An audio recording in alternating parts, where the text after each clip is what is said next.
We're live. Fourth String Podcast. Whoa! Whoa. Back at it again. Week 4, baby. Yeah, we showed up unlike Alabama. I got some thoughts on Alabama. we're going to get to Bama's going to be just fine. We're going to get to them later. Excited about it. How are you, Benjamin? Texas. Man, I'm better than Ohio State fans, I'll tell you that. Woo! They How are you crushed doing? Western Kentucky yesterday. Yeah, they still weren't happy about it. I am well, my friend. Both my teams, Duke and Liberty, both are undefeated. Oh yeah, Auburn is too. I know it. It's crazy.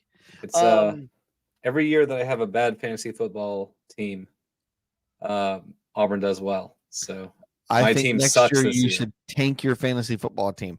Like we were talking about this. I did not do it. I did not tank it this year, but oh my gosh, I have bet on the Atlanta Falcons no less than 20 to 30 times in the past 2 or 3 years. Every time I tell you not to. If I bet on them, if I bet against them, if I bet on a Falcons game, I lose money.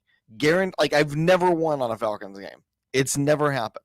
So Falcons are 2-0 today, and I'm very much considering betting on them the rest of the year to either break my streak or send them out of the playoffs. I think I withhold that power to send the Falcons out of the playoffs. But let's talk some college football. So the media spent all of last week, Ben, telling us how bad of a week of college football we were going to have on Saturday. And they said, just wait till week 4. Week 4 is going to be bonkers. And I do agree week 4 is going to be absolutely insane. We're going to talk about that today. But they spent the entire week telling us week 3 was crap. There's no good games. It's going to be a bunch of blowouts. And Ben, I sat there yesterday and I watched amazing games. Did you see the end of the Kansas State Missouri game? I saw the score. I was going into the Auburn game at that time.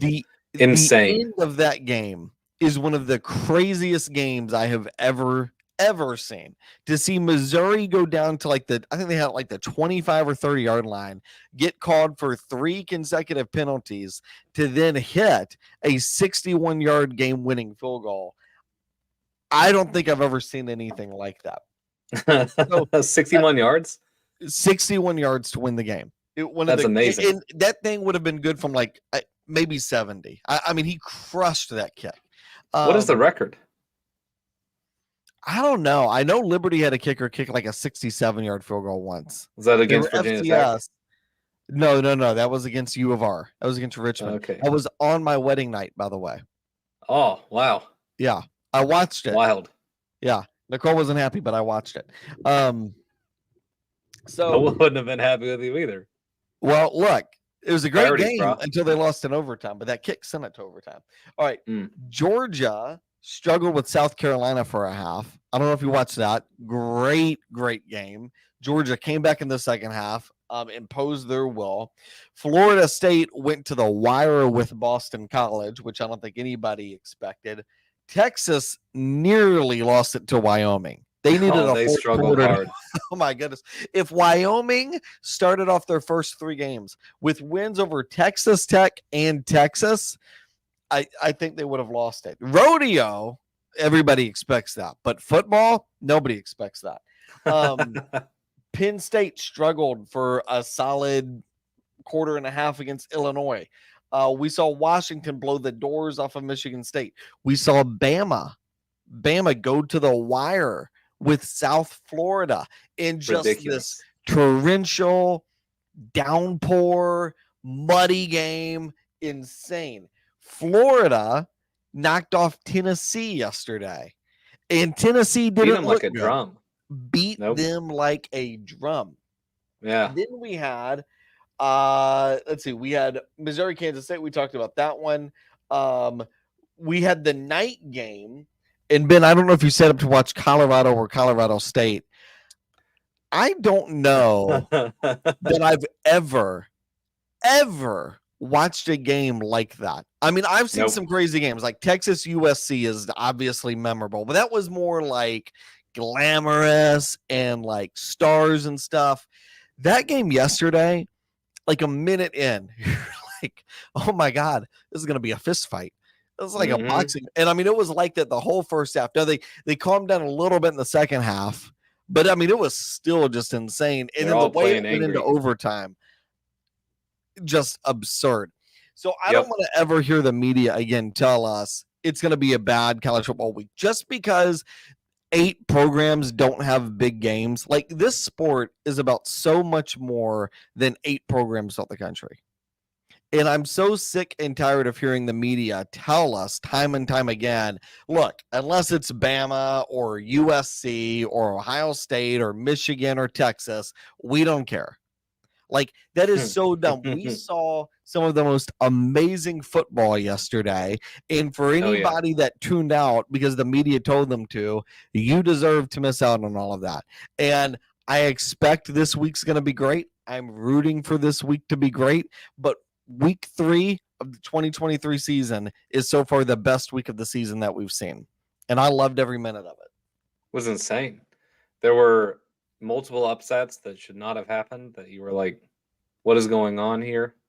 Who was it? Washington. Who did they play? Washington blew the doors off of again was like 41-7. Hold on, who did they And then play? Kansas Michigan State. Yeah, they crushed Michigan State. Uh-huh. Yeah. Yeah. I mean, granted, Michigan State's been having like some challenges, to put it mildly, this week. Oh, yeah, But yeah. boy, did they get just taken to the woodshed. I tweeted this out yesterday. I don't know that I would say Washington's the best team in the country, but Ben, they are the most complete team in the country. Right now. Give me one weakness. What do they do that's not an A+ level? Like, I can tell you right now, Georgia, they got quarterback concerns. We're going to talk about that later. Bama's got legit offensive concerns. I mean, Bama doesn't have an elite offensive weapon. And they need to fire their offensive coordinator. He's an idiot. Yeah, he is. Tennessee's gone. A lot of people are putting Penn State in their top 6 or 7. Like, what does Penn State like? Let me know when Penn State beats a top 10 team, and then I'll buy into them. Yeah, I don't care about the fact that they're beating whoever over the weekend. Illinois, like, that's fine.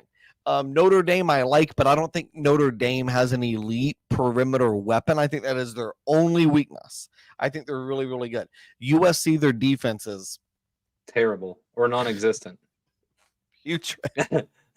Awful.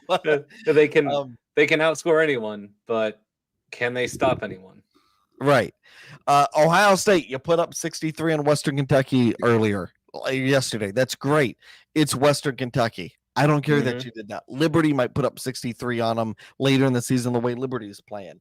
But Ohio State's got legitimate off concerns. Florida State just went to Boston College and went to the wire with him. A lot of people had Florida State number 1 in the country.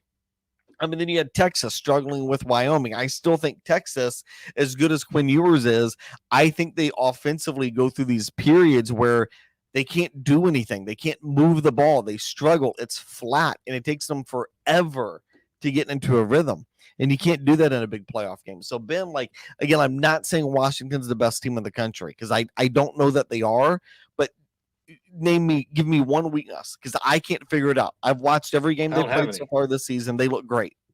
Yeah, I think if we were in the playoffs right now, and I mean, I don't know how you'd select Washington down there at this point, but maybe we had a 12-team playoff for the top 12. Washington would probably have the upper hand on most teams. Yeah. Now, it's a long season. We are 3 weeks in. Give the other teams with more talent, and that's not knocking Washington at all. They've come in very well coached. Give the other teams more talent to get their act together, and probably going to have a much different look at the end of the season. But right now, Washington is rocking and rolling. I hope they stay healthy. So let's talk about the Pac-12 right now, because I firmly believe this after yesterday. The Pac-12, I think, is probably, I'd say it's arguable. I don't think it's as big of a gap as everybody's painting it to be, but I think you could argue that's the best conference right now in college football, right? Well, it's got the most high-caliber teams. Most high-caliber teams. The conference teams. is about to be gone. But So I mean, right. But I mean, like this year, Ben. This Yeah. year, like forget the rest of the stuff happening. This year, it's the best conference. Is there a team good enough to go undefeated in that conference? Because we've seen before where a conference is so good, but the teams kind of eat each other alive once conference play starts. And like Oregon State, I think, is making a case that they could be a threat. Washington State, remember, they knocked off Wisconsin last weekend and it wasn't close. Like, you've got 5 really good teams, and then I think you've got 2 teams beneath that that are also really good, maybe just a level back. And then you've got your Cows and your Stanfords and all that stuff. But Ben, the top 7-8 teams in that conference are all legit, and I don't know that there's any team capable of going undefeated. Yeah, I don't think so either. I mean, look, you've got Colorado playing Oregon and USC in the next couple of weeks. And I have no idea who's going to win any of those games.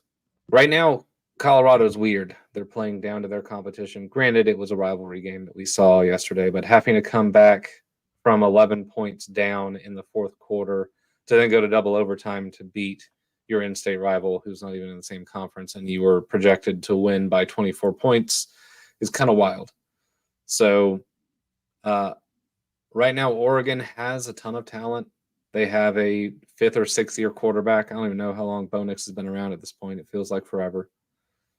They have a lot of the components they need. They actually have a decent defense. If you look at USC, incredible offense. If you add that with any bit of defense at all, they would be next to unstoppable, but they don't have a defense. Washington is fully complete. Washington looks like they are the front runner in the conference right now. Colorado looks really good. They look like they can go toe-to-toe with really anyone at the moment. So and I want to talk about Tennessee in a minute because I thought their loss to Florida was really intriguing. So we're going to get there in just a minute. But let's transition to Colorado real quick and let's talk about Deion. Because Colorado is undefeated right now. They're 3-0. Yep. But I have not changed my opinion on the caliber of team that they are.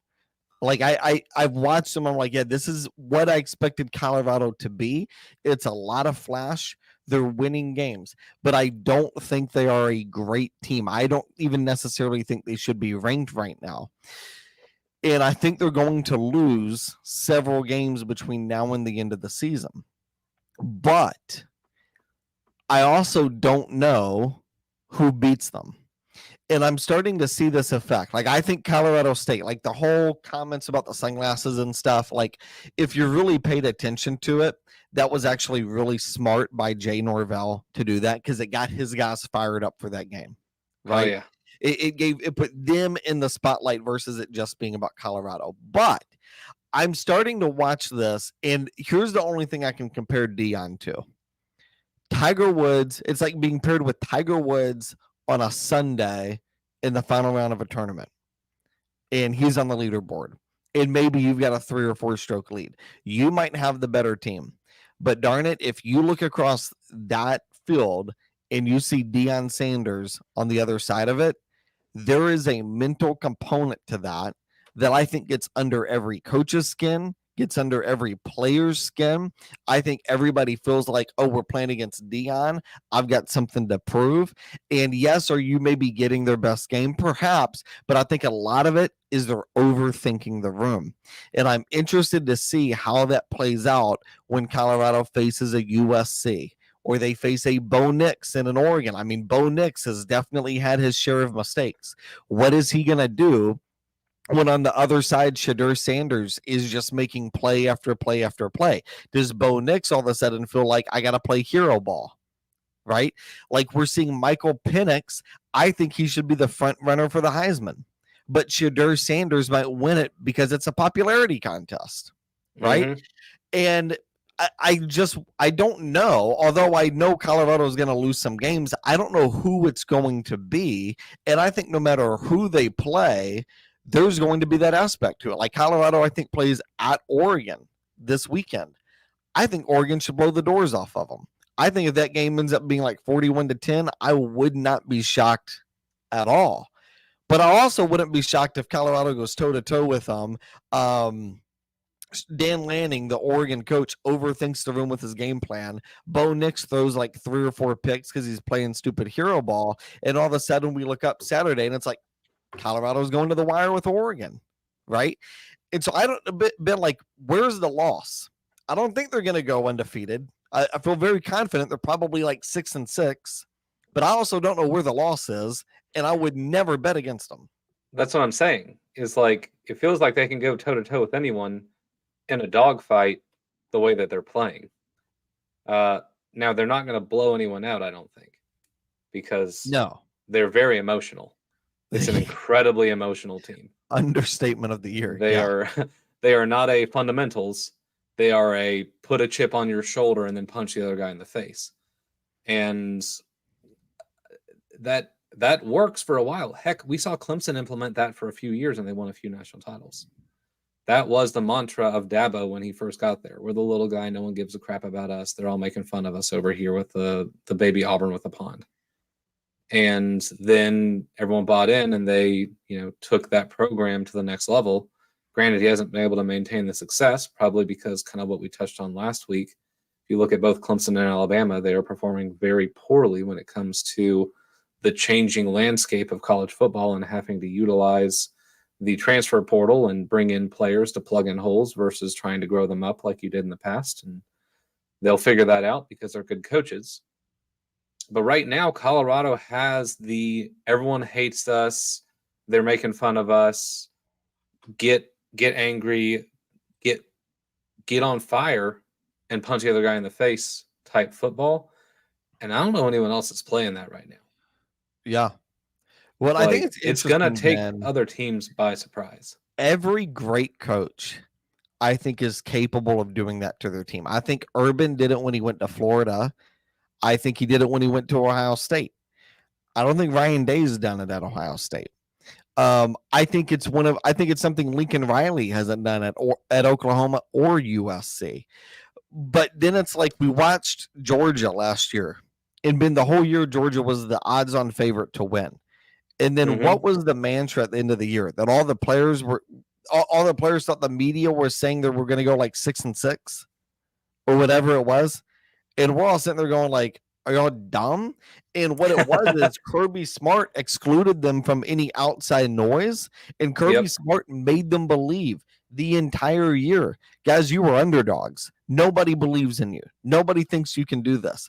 And I think Deion, to his credit, he's doing the exact same thing with Colorado. He has got those guys believing, look, the media doesn't believe in you. And everything is bulletin board material. The sunglasses are bulletin board material. The students shouldn't rush the field, which we'll talk about later. That's going to be bulletin board material all throughout the week. The Florida State didn't offer him things, going to be bulletin board. Like, it's just all of it is going to be out there. And it's been, I got to say, it is absolutely fascinating to watch. Like, if you had told me 12 months ago, if you had said, CJ, I'm telling you right now, one of the most interesting games in the history of the sport is going to be Colorado State next year, I probably would have never let you come on the podcast again. I would have disabled your ability to do that. And I mean, here we are, Ben, last night, most insane game I've ever watched. And I'm floored by it. I think it's amazing what he's doing at Colorado. And I don't know long term what any of it means, whether he can sustain the success. I've got my doubts on it, but I'm excited to watch whatever happens. Yeah, I think there is sustainability within the way that he's developing and bringing these guys in and kind of putting the beauty of where he's at, because Colorado's been garbage, the expectations are fairly low. Yeah. And when you think about the way that the analysts work, you've got the ones who are realists and the ones who are very opinionated. And both of them think Colorado should suck. Because the analysts are like, these guys were terrible last year and they brought in a few key components, but they should be terrible again. The ones over here who are very opinionated have a very much driven by emotion, and they hate Deion and kind of the way that he operates. Right. And so, like, the way the coaches were adding fuel to the fire, the entire week before the game was wild. You don't see a lot of that emotional, like, bickering unless you've got like a Jimbo Fisher and a Nick Saban going head to head, but then it doesn't translate to the players like it did in this game. It translated to the players. Anything that happens to Deion happens to Colorado and happens to every single one of those players, and they all take it personally. So Deion is going to continue to run his mouth, and I love it. He's going to continue to put himself out there and talk smack, and he's going to have people hate on him, and he's going to take that hate and channel it directly to his players, and they're going to keep playing like their hair is on fire because they're going to be so angry, and it's going to be wild. So, yeah. Get ready for some fun Colorado football. Absolutely. There are two fan bases, Ben, that owe me a big apology tonight. Okay. See if you can guess the two. Big apology.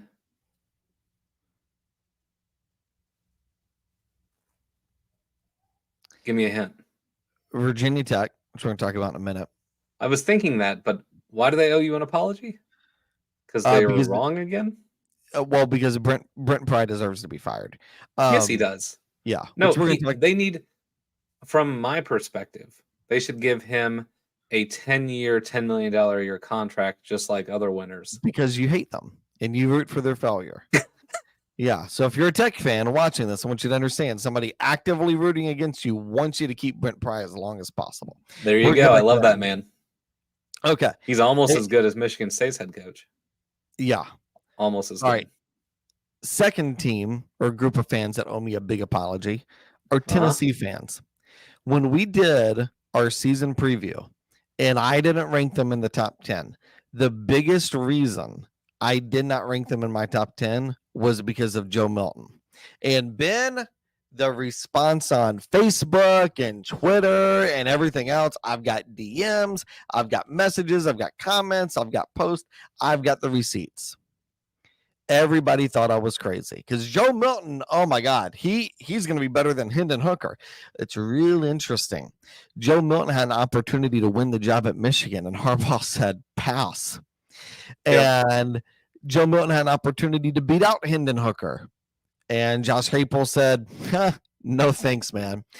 And all off season, it was a bunch of highlights and YouTube videos of Joe Milton. Oh my God, he can throw the ball 90 yards.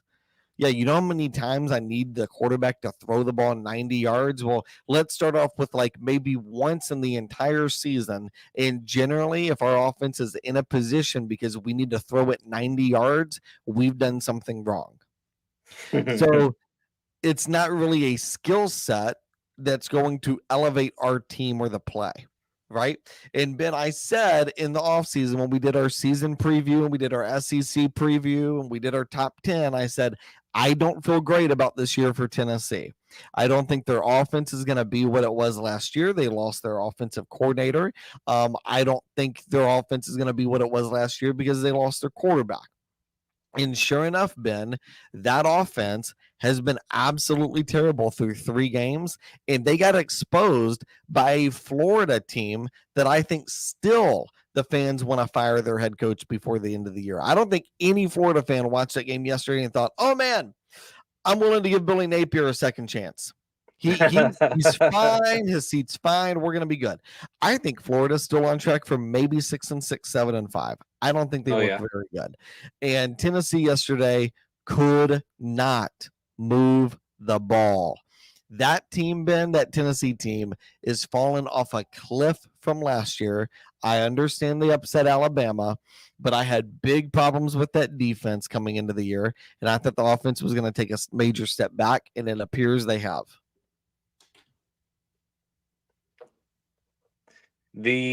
So I thought Tennessee would still be fine. Hendon Hooker is an amazing player and elevated that team more than we realized. Look, on paper, they should have a competent pass attack. But Joe Milton, he did so well in like when Hendon Hooker went down last year and like in the bowl game, they looked like they would be fine. Has anything else changed at Tennessee? Have they had any coordinator changes or anything like that? Yeah, they lost offensive coordinator. Well, I don't know if it's 100% Milton's fault then. Because last year, they plugged him in and he looked good. And that's what I was basing things off of. Didn't really miss a beat. Now, they weren't as explosive because Hendon Hooker was a different type of player. And it is absolutely wild that Virginia Tech sucked so bad when he was their quarterback. Because he is elite. But, also, we had Malik Willis at Auburn, third string on the bench, and then he goes to Liberty and should have won a Heisman. Well, okay, hold on. So to bridge that gap, which is going to lead us into our next transition, Malik Willis was supposed to go to Virginia Tech. That is where he wanted to go. Virginia Tech offered him as a cornerback, but not as a quarterback. They would not let him play as a quarterback. So it is really interesting that program, which hasn't had a good quarterback since Hendon Hooker decided to transfer out, could have had Malik Willis and Hendon Hooker on the same team. Well, both of those guys right now are in the NFL. Yep. So Brent Pry, Virginia Tech yesterday lost to Rutgers by 19. 35-16. I've got Mike McDaniel, great guy. Mike McDaniel tweeted this morning, I know we lost, but we're going to be fine. No, you're not. You don't ever lose to Rutgers by 19 and you're fine. It's one of those unforgivable mistakes. Now, back and forth game, year one, week one, maybe, but this is year two, baby. And this is game 3. And you got trounced by Rutgers. You don't do that and then come back the next year and like 8-4. And then you come back the next year and you're 9-3. Like, I think Virginia Tech fans have like this magic like dream built up that, we're going to be bad this year, but next year we're going to win 6 games. And then he's going to build on that. And we're going to win 7 games. And then he's going to build on that. And oh my God, we're going to win 8 games. And then he's going to build on that. Oh, we're going to win 9. And over the course of like a 20-year span, we're eventually going to get back to a New Year's 6 ball. That's not going to happen. It will not ever happen under Brent Pry. This thing's over. It was over in the offseason when I posed the question, would you bring him back if he doesn't win 6 games? And 75% of you guys said yes. It is over until you have respect for your program again. If you went to Auburn in year 1, game 3, and I don't care how bad the roster was. I don't care how bad the previous coach screwed it up. Do not care one bit. Don't care. And if year 1, game 3, you went to Rutgers and lost by 19, Ben, would you have a job coming back on Monday morning? It's a good chance you probably wouldn't. Yeah, 0 chance. There would be some secretary planted in your office Monday morning, and you'd come in and be like, who is that? She's new. And then you'd find out the next morning why she's there. Yep. Right? That is how Auburn would dispose of you. And we had a guy who sucked, and he didn't lose bad like that. No, he went to bowl games. I mean, he lost the bowl games, but yeah, he went to them. Yeah, he almost beat Bama. Close. Yeah, came close. Had an injured quarterback and another one with a bum leg. So the Brent Pry thing is over, and here are the excuses I keep getting. Well, he needs time. Well, why doesn't Deion need time? And you can say, oh, well, because he's Deion, he's prime time. Okay, well, that's fine. But the transfer portal, Deion didn't invent getting players from the transfer portal. Now, he did it at a level nobody else has done. But he didn't invent that. Lane Kiffin did it.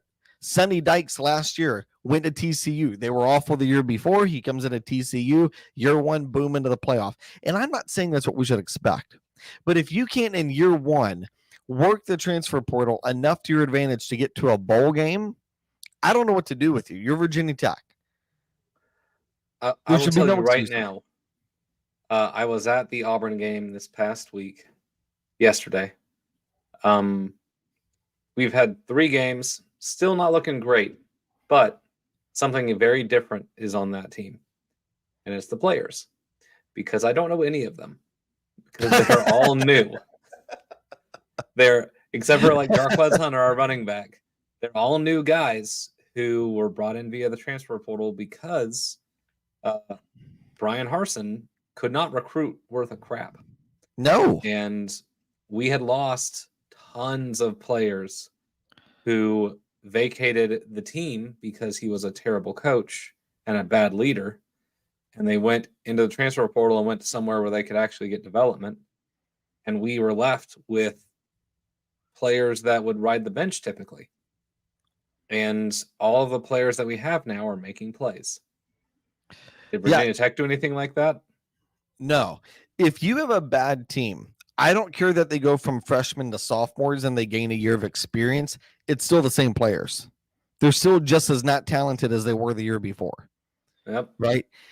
Nothing has changed. Brent Pryce, like I think all these Virginia Tech people, like the writers and stuff, they're like, "Oh, we're gonna have a reasonable take on this because we want to save face, and we don't want to hurt Whit Babcock's feelings." Like, dude, the football team is terrible. You're too big of a program. You're too good of a program. Have some respect for what you're putting out on the field. You cannot lose to Rutgers by 19 ever. Cannot happen. Don't care. Brent Pryce should be gone. And you can say, okay, well, what about the buyout? What do we do about the buyout? Well, I don't know. Maybe go to the athletic director who's negotiated a second terrible buyout in the 10 years that he's been at your program. Like that same guy hired Justin Fuente. He got his buyout. He hired Brent Pryce. He got his buyout. Why are you negotiating terrible buyouts for crappy coaches that you have to move on multiple times?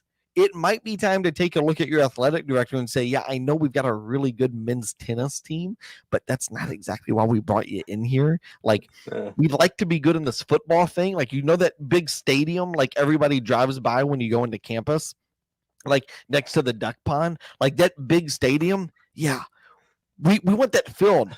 Like, we want people to be excited. We'd like to go to some bowl games. We'd like for some big teams to come in there. We'd like to not be completely irrelevant when conferences realign. We might need you to start making some better hires on the coaching staff because Justin Fuente and immediately following up with Brent Pryce, it's not going to work. And then there's how far back would we set the program by firing Brent Pryce? Nowhere. Not at all. It's already garbage. You could hire me and I could lose by Rutgers by 19. No, you'd probably do better. I'm sure you would do better than that. You hire anyone who comes in and day one says, nope, you're cut. We're going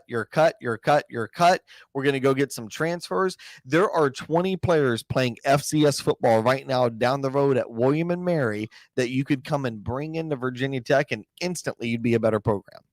Instantly, no doubt. Like, that is just a bad football team. And like, I know, Ben, you hate Virginia Tech.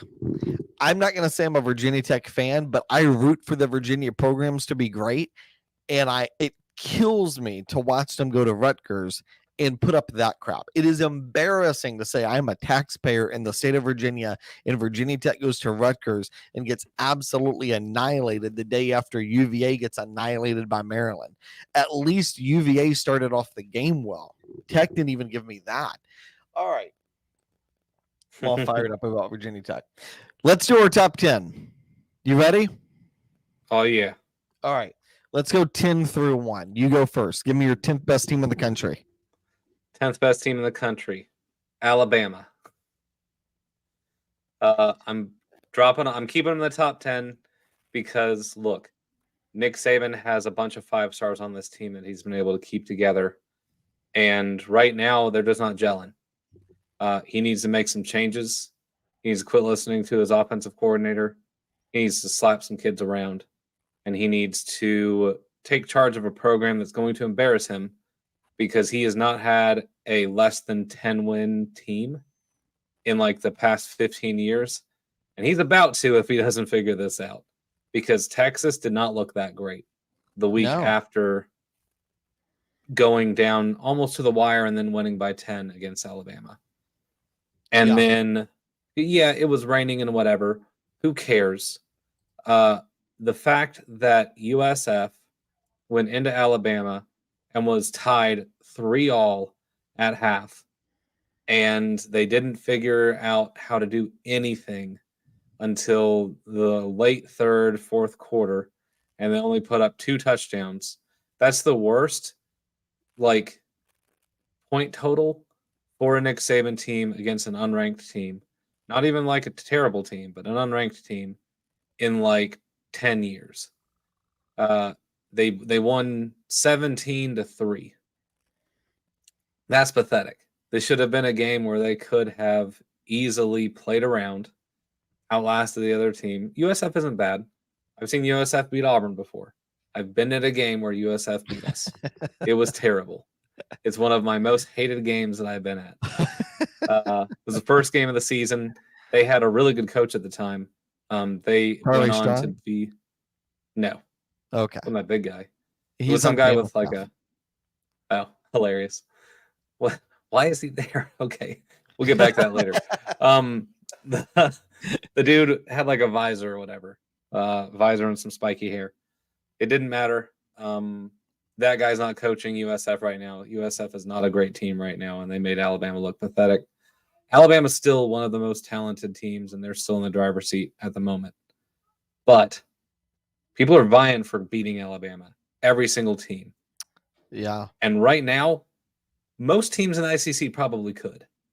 Well, we'll see. This weekend they got to play Ole Miss, and I think that's a really, really interesting game. Oh yeah, because Ole Miss looks amazing right now. Yeah, they went toe to toe with Tulane, but then they won that outright, no problem. And Tulane's a good team, very good team. Ole Miss, there's going to be so many clipboards thrown this weekend. It's going to be, and here's the thing, Lane Kiffin is probably gonna. Do you think he'll be quiet this week, or do you think he's so confident he's just going to play around?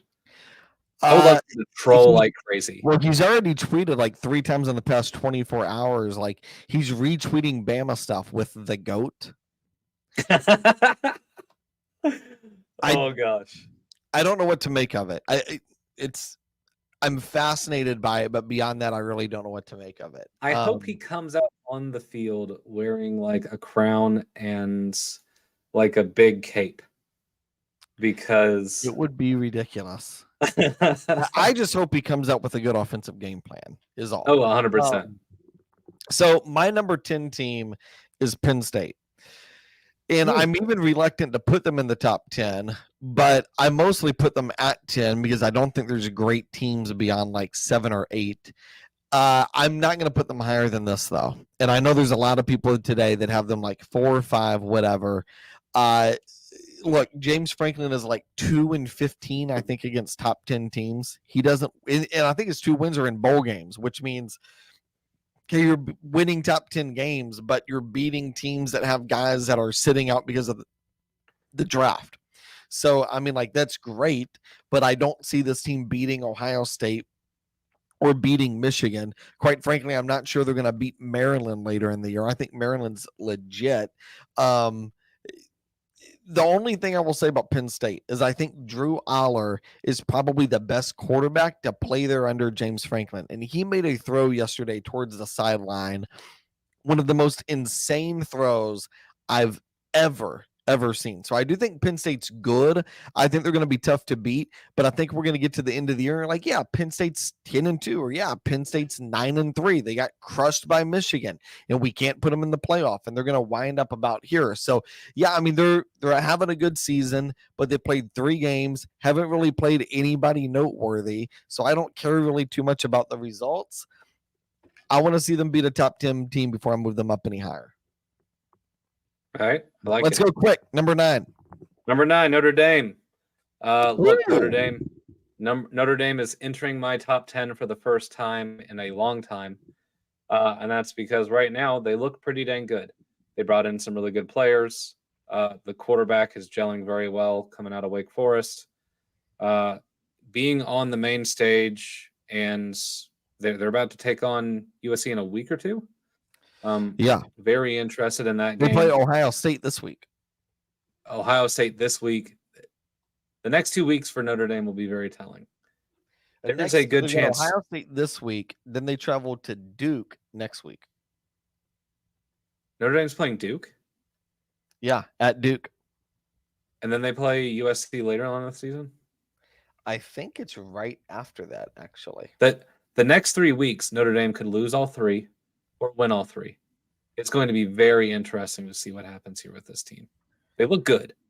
They look very good. And the teams they're playing are beatable.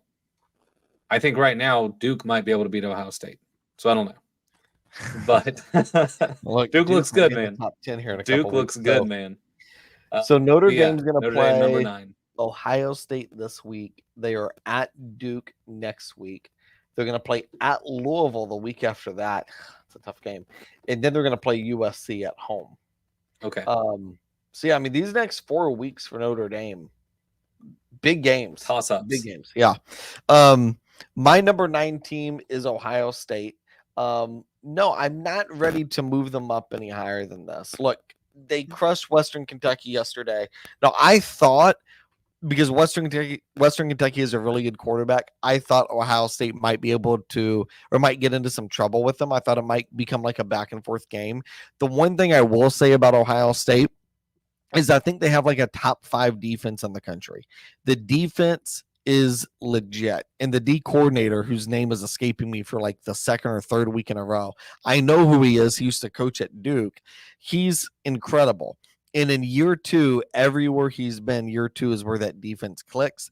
Well, he's in year 2 with Ohio State. The defense looks insane. But the offense, and I know this week they scored a bunch of points. I need to see the offense actually do something against a competitive team. Notre Dame, the interesting thing about them going into this week, Ben, is Notre Dame plays so physical up front that it doesn't even matter what kind of game plan you give to them. They're just going to push you around. They've got a zone running game that's almost impossible to stop. And then Sam Hartman, he doesn't make mistakes. He just does not make mistakes. So I like a lot of things about Ohio State. I think they're a really talented team, but the quarterback issue, I can't get past it. And there's too many great quarterbacks in the country right now that if this is the product they're going to put forward, I don't think it's playoff worthy, but they do come in at number 9. Yeah, I'm putting Ohio State actually at number 8. So I've dropped them, and it's not because they beat the crap out of Western Kentucky. It's because they still have some challenges, and they have a pretty tough schedule, and I don't know if they're up to the challenges they have coming. Easily, depending on who wins this game this week, they'll jump up again, and one of them will drop out. So, I mean, we'll see kind of what happens with Ohio State as they take on Notre Dame. So my number 8 is Alabama. And Ben, I'm glad you kept them in your top 10. I'm not like, I've got some legitimate concerns. Oh, to yeah. the point where I think the dynasty, I think it might be over. They're going to have a down year. The way Saban is reacting in the press conferences and everything else, his demeanor is honestly what's concerning me. Because it's unlike anything we've seen. Like Saban usually would be pissed in a game like that. He's walking back to the locker room exhausted. It's just weird. I don't know that I've seen, like, I don't know what's going on, but it doesn't seem like the normal Nick Saban. There is something there. What I will say, they switched to Tyler Buchner at quarterback this weekend. I don't think it's because Tyler Buchner won the job or Jalen Milroe lost the job.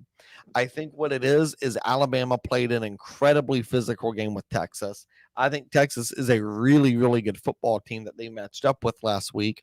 And Texas plays, again, very physical. They're hard hitting. And I think Saban went into this and said, okay, our defense is good enough to where if we just literally hit 2 field goals, we're going to beat South Florida. It might be ugly, but our defense is so good and South Florida is not going to score points. We're going to be fine. I'm going to sit Milroe because A, I want him to take time and get more comfortable in the pocket and kind of figure this thing out. And B, I don't want to run the risk of him getting hurt on a random play against South Florida. We've got bigger fish to fry. And I think he wanted to give Milroe a little bit of a rest before going into a big game with Ole Miss. And I think Milroe is going to be right back at the starter this weekend. The offense, it did not look ideal against Texas, but Texas is so good on the defensive front. I don't think it looked worthy of losing the starting job. So I don't buy that he lost the starting job. I think it was a one-off type thing. I think Alabama's defense is legit. It's as good as anybody else. The biggest thing for Alabama right now is even if Milroe returns to a competent level of play, they don't have an elite weapon at running back or at receiver. And Nope. every other team that I'm going to list ahead of them has elite weapons at both. So I don't know how Alabama gets to the playoff. I don't see the path for them, but I'm not ready to drop them out of my top 10 like a lot of people are doing. So they come in at 8. Yep, I think that's a good placement. It's going to be very interesting what happens this week. Ole Miss wins that game. Bama's out. Ole Miss is in. Yeah. Number 7, I've got Oregon. Look, Ooh. Oregon, just like the rest of the other teams I've named in the Pac-12, I think that they are a team that can do some damage. They're very complete, good defense. They're not as complete as Washington, which is going to be in just a second. But right now, the Pac-12 looks good. There's like 4 teams in the Pac-12 that I think are worthy of being in the top 10. So, got Oregon there at number 7. So my number 7 is USC. And I like USC. I think the offense is good.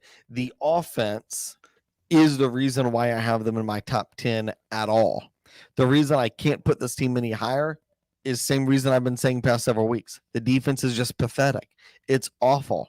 And I don't see how USC, I mean, they're going to win some games going forward, but they're going to play against Notre Dame. They're going to play against the Pac-12.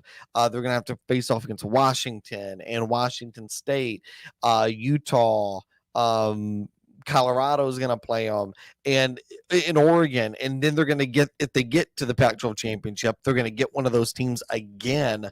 This team's losing a couple games. The defense is just not good enough to allow them to win those big games. And every other team in the Pac-12 been. Utah plays real defense. I know everybody's down on Utah right now. Cam Rising hasn't played. When Cam Rising comes back, Utah will be good again. Oregon plays real defense. Washington plays real defense. Oregon State plays real defense. Like, you know who USC matches up really well with? Colorado. There might be 150 points scored in that game because both defenses stink, but they don't match up well against any other team in the Pac-12. So I think they're really good. I think they're going to win a lot of shootouts. But Ben, I don't see USC going undefeated and getting into the playoff. I mean, I have USC pretty high.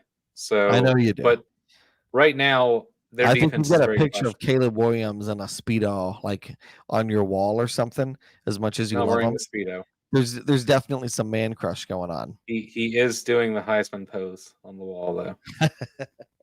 And then he lost to Utah. So, I mean, whatever. Who's number 6? Number 6. So, for those keeping track at home, last week I had Colorado in my top 10. I had to put them at number 11 this week because UW is in. Washington looks incredible. I have them at number 6. UW, baby, go Huskies. Most complete team in the nation right now. My number 6 team is Texas. I think Texas is really, really good. I think Sarkisian has proven he can win big games. I am curious the consistency we're going to get from this team. Like, it's great that you can beat Bama, but the great teams can win a game like that and the next week follow it up and just crush their opponent. The fact that they were in a dogfight with Wyoming concerns me because I think there's a lack of urgency that sometimes I get from that offense, and I don't like that, especially when they're going into a big game. You can't lack urgency. You've got to come out right away and throw out a big punch. You got to have something in the start of the first quarter, something in the start of the third quarter. I don't see that Texas has that. Really, really good team, but I think they've got some limitations, so they're at 6. Yep, like that. I've got Texas actually at number 5, and I dropped them because this week they looked real bad against Wyoming. Yeah. Granted, maybe they were coming off of the emotional game that they had against Alabama, but Wyoming, guys, Come on. What are you doing? That's embarrassing. And granted, they're still undefeated and they're still kind of in the driver's seat when it comes to the Big 12, and they could very well be in it at the end of the season. But that drop off is just very concerning. And I got them on the outside looking in at the moment. My number 5 is Washington. Like I said earlier, they're the most complete team in the Pac-12. I think Michael Penix, I think he's going to make a run at the Heisman. I don't know how he transitions into the NFL because he is left-handed. I just think winning at that level with a left-handed quarterback is so difficult to do. We've seen a few people come in and do it, Mark Brunell being one of them, but the ones that have, they've also been limited in their play. But I'm telling you right now, none of that matters because Washington as a college team is just dominant and they're rolling over opponents. There is a little bit of a Penn State thing here where I want to see Washington win a really big game. And I think I'm going to pull it up. Washington, I think, gets a big game. I want to say here in just a couple weeks, they get a big game. So this week they're going to play Cal. Next week they get at Arizona. October 14th, that's when it is. They're going to host Oregon. So it's going to be at Washington. If they come out against Oregon and they win that thing by like 10 to 14 points, Ben, look out.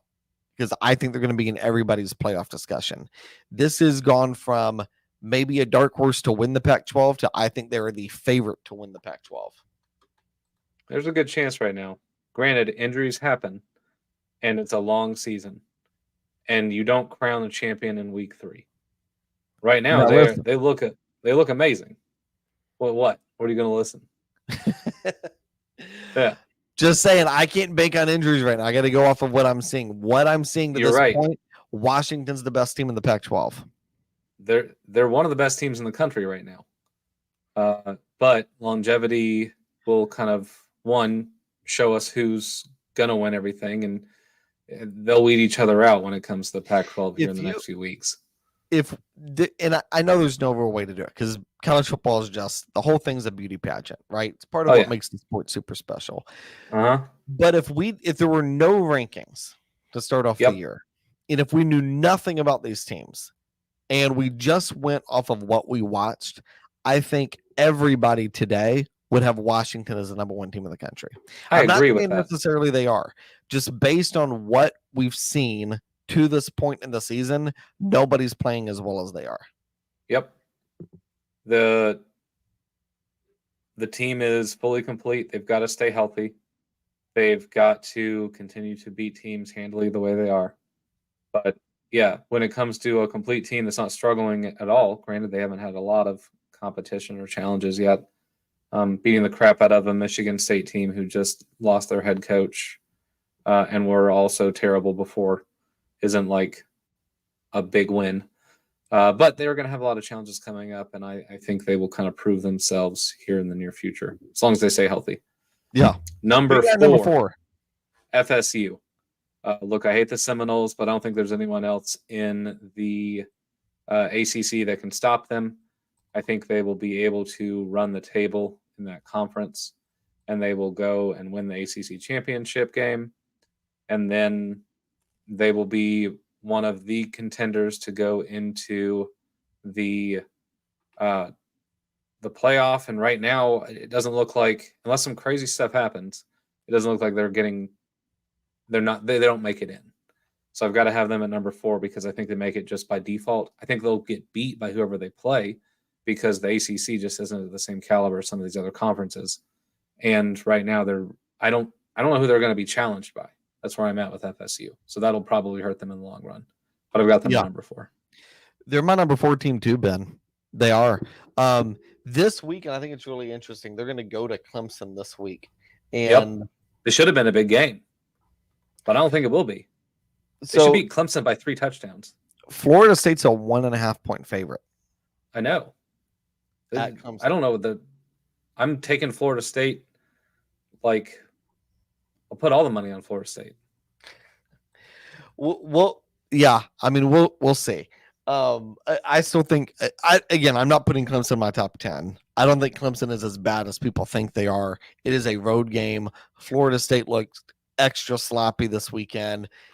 There's something to that.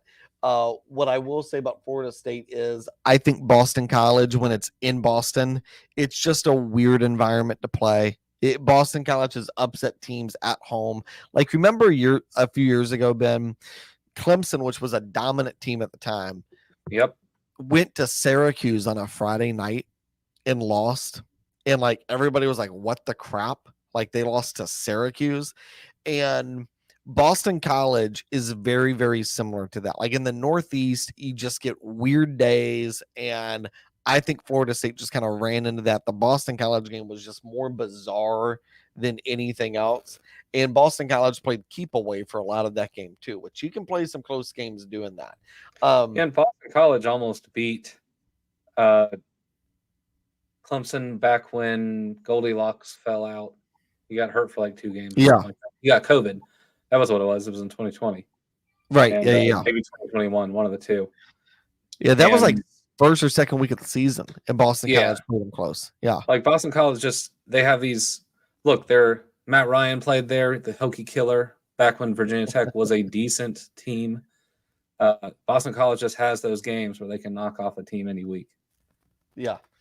So, no, I do like Florida State. And if you look at the rest of the schedule, they're going to play at Clemson this week. They're going to get a bye. And then it's Virginia Tech at home, Syracuse at home, Duke at home, at Wake Forest, who almost lost to ODU this weekend, at Pitt, who got crushed by West Virginia and saved Neil Brown's career there. Then they're going to play Miami at home. Do we really buy them yet? Nope. Alabama at home. And then they're going to go at Florida. Like, if they win this weekend, Ben, Florida State's going undefeated. So they're in the playoff picture at this point. I've got them. I'm saying.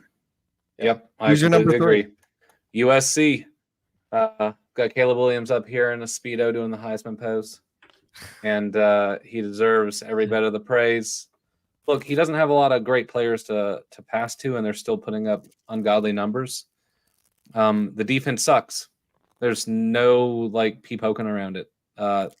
They can't stop anything or anyone, and they're just going to have to outscore other teams. At this point in time, I'd put the wide receivers out there and the cornerback positions and just like say, look, push on the guy and go try to catch the ball. Not a bad idea. Because they can't do anything. It's completely pointless. They have given up more like 30 and 50-yard plays than any other team in the nation at this point. And they played Podunk U and the Blind and Deaf University. So, like, that's what I'm saying. What happens when they start playing this tough schedule and they're going to have to go through the Pac-12? Like, I'm sorry, you don't get easy games in the Pac-12 this year. They're going to have to outscore everyone.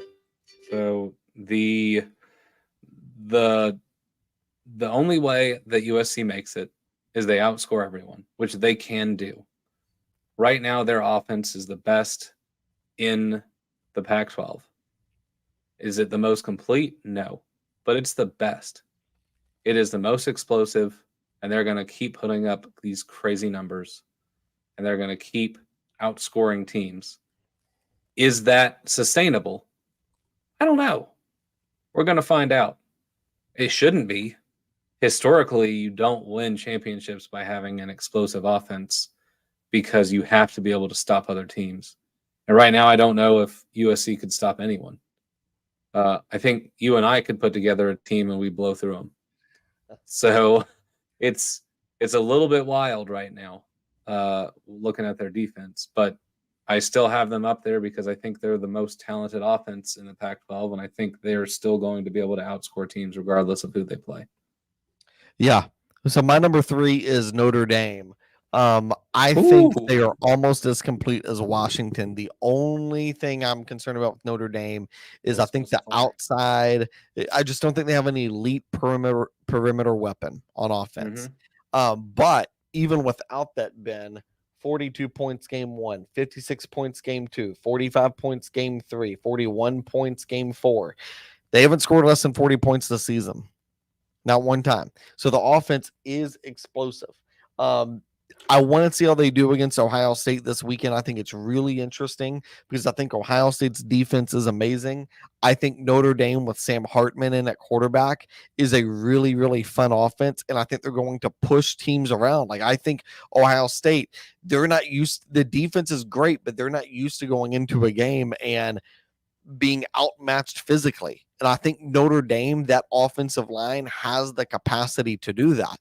And so then what happens to the coordinator adjustments on the defensive side? I think it's really, really interesting the coaching chess match that's going to happen this weekend. But Marcus Freeman, there were big doubts about him last year.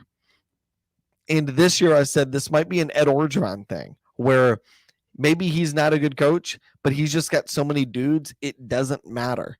But this is going to be a weekend that no matter how many dudes you got to give me one great coaching performance. Ed Orgeron actually gave us that. Like, remember the game against Alabama?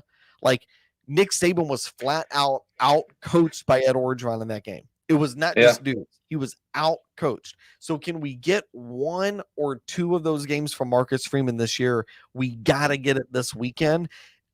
Notre Dame should probably be number one on my list after what I've seen through the first 4 weeks of the season.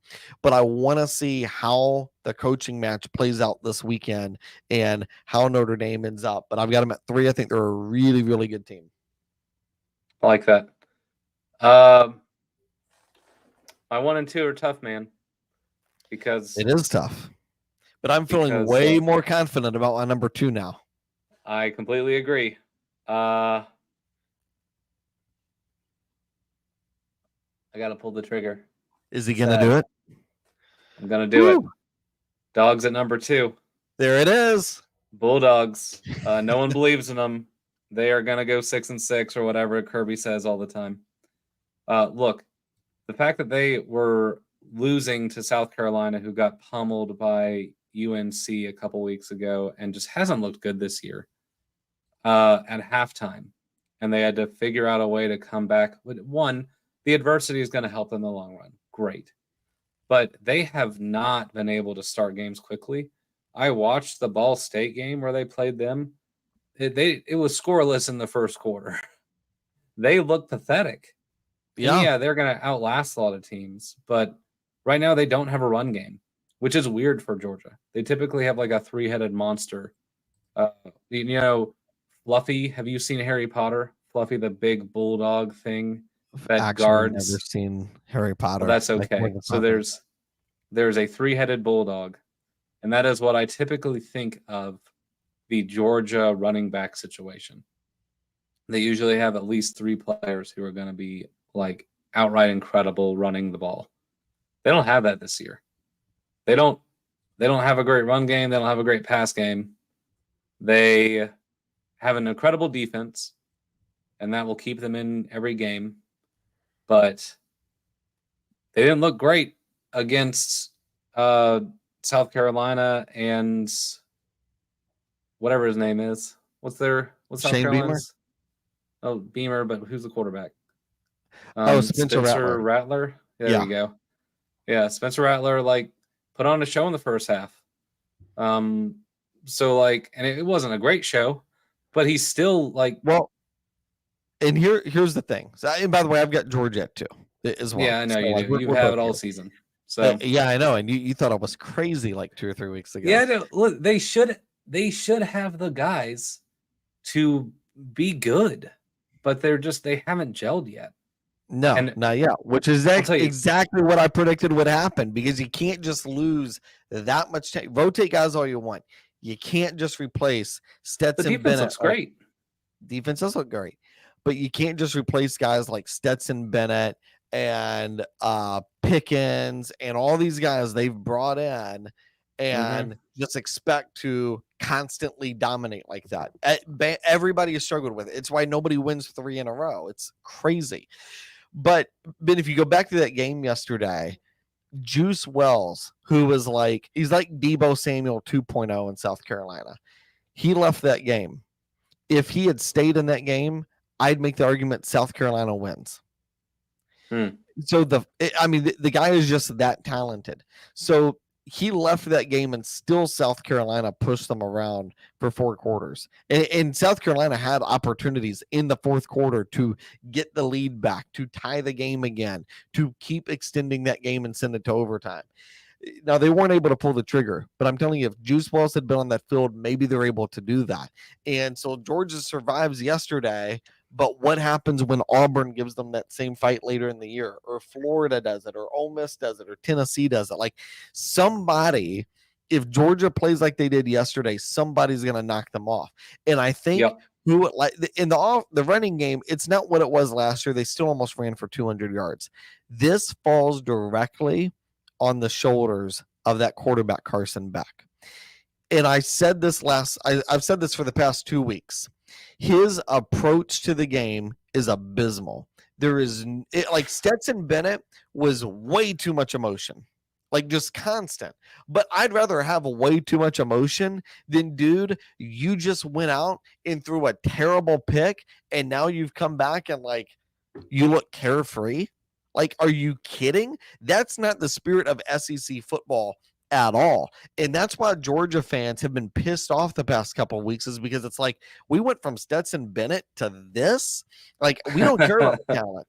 Joe Milton throws the ball 90 yards. We don't care about that. We care about, do you care when you show up Saturday afternoon? And Carson Beck has not proven that to that Georgia locker room, that coaching staff, or those fans. And at some point, that is going to come to a head, and Georgia's going to lose a game. This is not the Georgia team of last year. I think the schedule is so soft, which is why I have them at number 2. And the defense, yes, the defense is legit. But Bim, South Carolina came out, drive 1, ready to go down the field, score touchdown. Like, South Carolina had a great game plan. If their star player stays in it, they win it. So Georgia fans should absolutely be concerned this evening. Yep, completely agree. All right, your number Michigan. 1 is finally Michigan. I'm so happy. Michigan's number 1. I'm so happy. When you're saying complete team, Michigan has not had the opportunity to be complete because Jim Harbaugh hasn't been coaching for the past 3 games. Exactly. Yes. I don't think he gets, and he can help, I'm sure, put together the game plan or whatever. He is trusting his coaches or whatever. He's a difference maker. And he's built this team, and he's going to be the reason that they have success, just like he has been year in and year out the past 2 years. He doesn't come back for another week, I think. So is it four games that he's out? Yeah, so he's going to miss the Rutgers game. He'll be back for when they go at Nebraska, which is a bye week. Yeah, so look, the only team that's going to ever struggle with Rutgers is Virginia Tech, because Rutgers is undefeated. Out of them. Michigan will destroy Rutgers this week without Jim Harbaugh, and they're probably going to put up 50 points by halftime. And Nebraska sucks. So maybe Matt Rule will figure it out in the next year or two. But it's not this year. So, look, Michigan is going to be completely dominant for the first 5 weeks of the season. They'll get Harbaugh back, and they'll have the opportunity to actually be fully complete again. Right now, you have a handful of actually like fully complete teams, or close to it, that are unlike what we were expecting besides Michigan. Michigan came in being a good team. They've choked in the playoff last year. I think they make it to the national championship this year. There's nothing that tells me that they shouldn't at this time, based on the other play of the teams that they're going to be facing, based on the competition they have within their own league. Yeah, I mean, my number 1 is Michigan. Just like you said, Ben, Harbaugh's not been there. So the offense hasn't scored more than 35 points against East Carolina, UNLV, or Bowling Green. It is a little bit concerning. But I'm kind of taking all of that right now with a grain of salt, because, again, Harbaugh's not been there. And Michigan has allowed collectively 20 points. So if you took all the points combined and took their lowest scoring offensive output, Michigan still would have won that game by double digits. Right? So, I mean, like, this team is legit. I want to see them face some adversity. And I think the concern is they're not facing any adversity until they play at Penn State on November 11th. And they're going to beat the crap out of Penn State. Everyone thinks Penn State's so good. I do They'll too. beat them by 30. Yeah, I do too. But whatever the spread is, I'm taking the over. and I'm taking Michigan to cover. Yeah, but that is also, and I have Michigan my number one team. But if we go back to last year, Ben, Michigan lost to TCU. Why did Michigan lose to TCU? Because they rolled through everybody in the regular season. TCU was the first team that, and they're like, wow, these guys can score. They're running the ball. They came out flat, yes. I think there were two things there. One, when they played Ohio State, they actually they blew the crap out of them. They blew the doors off, but that was still a big game. Maybe you're right. Maybe they didn't have any. Are they going to have it this year? Do they play at Ohio State or are they? No, it's at the Big House. Dude, you're right. Michigan may not have like a really big challenge. That's why. Yeah, I don't know who it is. Yeah, and I think Ohio State might have a loss or two by that time. I agree. Yeah, so they're probably gonna have a loss after this week. Honestly. Yeah. So we could get to the end of this thing and we could have Notre Dame 1, Washington 2, Bama 3. Well, where would Michigan be? Florida State 4. Yeah. You think Michigan's going to drop out? No, I don't. You had Notre Dame 1, Washington 2, Florida State 3. No, go Michigan 3, and then Florida State 4. Okay. Yeah, it's a possibility, but no SEC presence.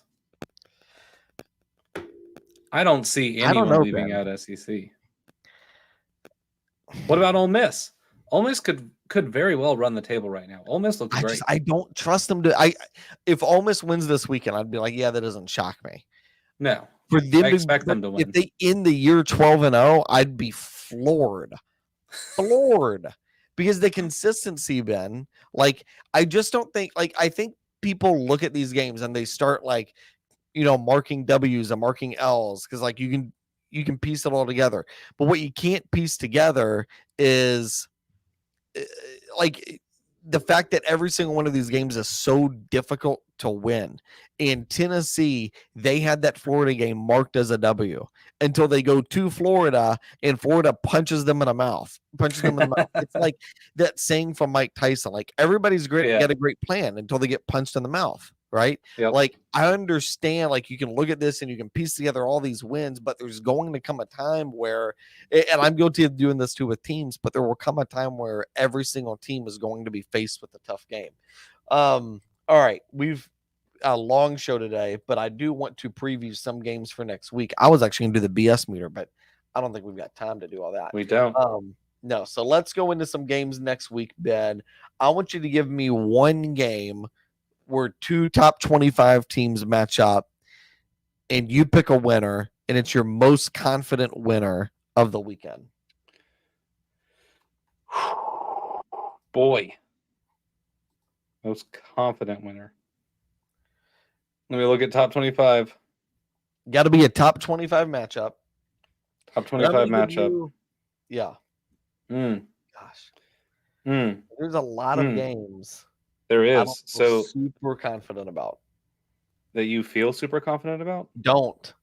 Yeah, me neither. So look, the top 25, I'm just going to spell out the games that we have available for us. Colorado versus Oregon. That's a top 25 game.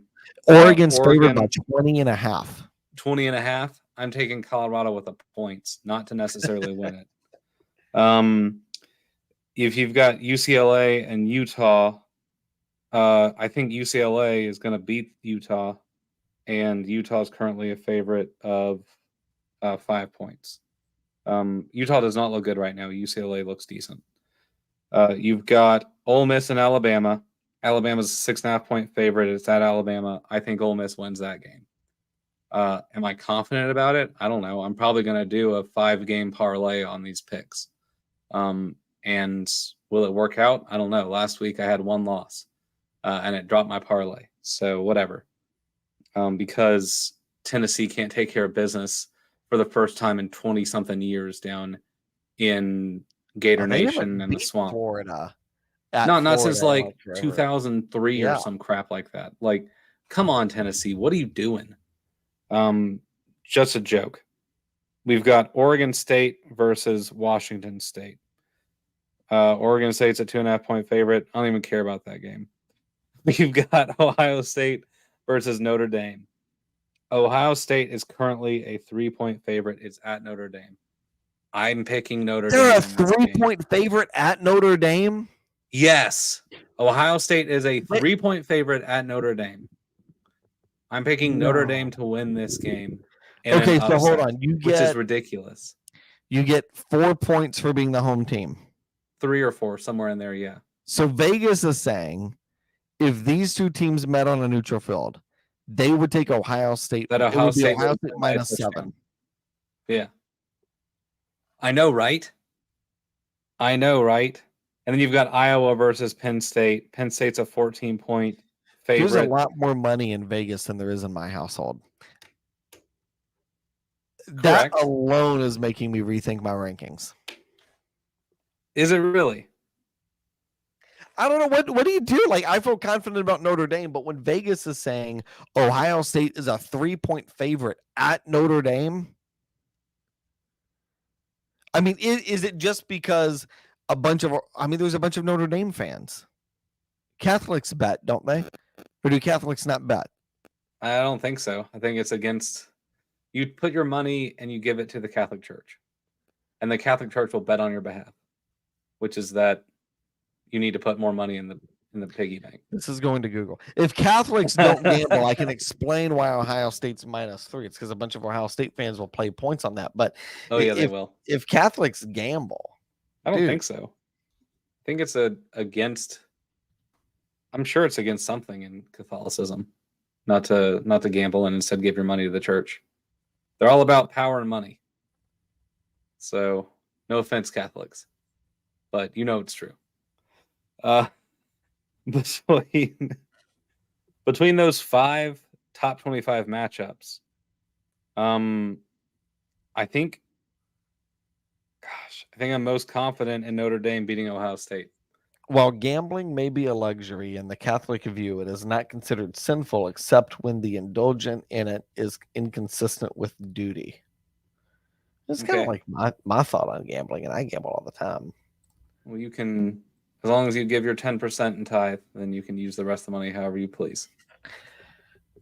Okay. I don't know for the win against Ohio State, baby. Okay. I hate Notre Dame, but they just look like the better team right now. My most confident game, Oregon hosting Colorado.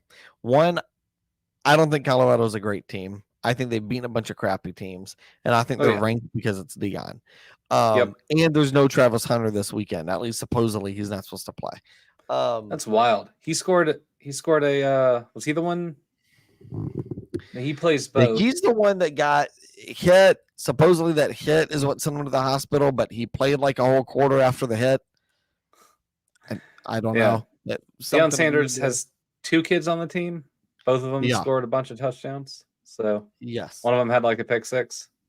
I think Colorado's defense isn't very good, and I think Bo Nix is going to have a field day. That's what I think is going to happen. I think it might be like 56-31, but I think Oregon's going to win. I don't think the 20.5 points. I wouldn't bet it. I don't think it's crazy. Other game I would be interested in betting is Penn State at home against Iowa. I don't trust Penn State. And let's put that game into perspective. Oregon's a 20.5 point favorite against Colorado at home. Penn State is a 14-point favorite at home against Iowa. And Iowa doesn't have an offense. They literally don't play offense. Like when Iowa's defense forces a stop, they're like, wait, what are you doing? We're going to keep our defense on the field. Like, why are you punting to us? No, we just want our defense to stay on the field. Like Iowa doesn't play offense. So I don't have any confidence in Penn State to win that game. I don't have any confidence in Penn State to win that game. I do think Cade McNamara is actually a decent quarterback. He hasn't put up great numbers this year. But the fact that he plays for Iowa, they're not used to playing offense, but he can be good. Iowa scored 24 against Utah State. They scored 20 at Iowa State, who just lost this past weekend to Ohio. And they did put up 41 against Western Michigan. So congratulations on that. But no, I do not trust. And I like Cade McNamara. But Yeah. I don't think Kirk Ferentz likes to score points. I think he actively roots against it. And considering all the betting allegations, I think he might constantly be betting the under for Iowa football. And maybe he's made a bunch of money over the past couple of years. So wouldn't be surprised. Yeah. All right. Kind of control it based on play calling. Yeah, there are just some massively great games. I'll tell you something that's really interesting. It makes no sense. Pittsburgh has been awful all year. Like, Pitt's been terrible. They lost to West Virginia, who's a bad team. Benjamin, UNC plays Pitt at Pitt. The line for that game 6.5 is points. only UNC minus 6.5. Yeah. That's crazy. Vegas has UNC zero confidence in UNC. UNC has not looked bad. Look, they're undefeated. They beat South Carolina. Let's see, what are the other games that they played? App State, Vegas they went to doesn't trust double them at overtime. all. That's tough. They beat Minnesota 31-13 this past week. So, I mean, that's good. They did. Well, which is, that's why I'm surprised at the line that it's that short. For like it should be UNC minus like 12. Yeah. Take UNC with the points. All right. I could do like a 12-game parlay based on this stuff right now. And if I bet 50 cents, my win would be like $800. Dude, do it. Post it. So, I love it. All right. We'll see. You I do not parlay gamble in the state of Georgia. It is illegal here. Put a little asterisk next to that. Just for the record. Benjamin drives into a different state, makes his bets, and comes right back across state lines. There we go. Watch the games in another state. That is the longest episode of Fourth String Podcast in a while, but I appreciate you guys sticking with us. We will be back next week. Enjoy your week 4, Fourth String Podcast, the number 4.